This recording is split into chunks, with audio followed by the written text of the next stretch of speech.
The shopkeeper offers two successive discounts on a machine that is marked at rupees 18,000 so that its selling price gets reduced to 12,960. If 10% and X% are the respective discounts, the value of X is। सवाल में बोल रहा है कि एक दुकानदार एक machine पर दो सक्सेसिव डिस्काउंट देता है जिसका मार्क प्राइस यानी अंकित मूल्य 18,000 रुपया है, और इस दो सक्सेसिव डिस्काउंट्स की वजह से इस मशीन को 18,000 में न बेचकर 12,960 रुपया में बेचा जाता है।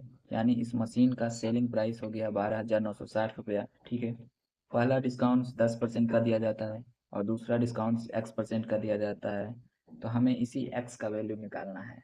Now according to question, mark price कितना है? 18,000 है, और इस पर पहला डिस्काउंट कितना का दिया जाता है? 10% का दिया जाता है। यानी 10% का डिस्काउंट देने के बाद मार्क प्राइस का वैल्यू 90% हो जाएगा, 90/100। और फिर X% का डिस्काउंट देने के बाद इतना का 100 माइनस X% वैल्यू रह जाएगा, यानी 100 माइनस X/100। और इन सब का वैल्यू दिया हुआ है 12,960 रुपया।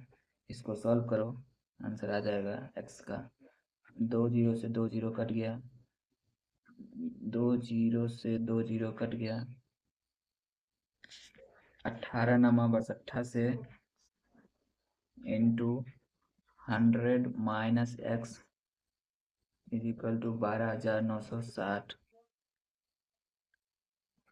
162 double zero minus 162 X equal to 12,960।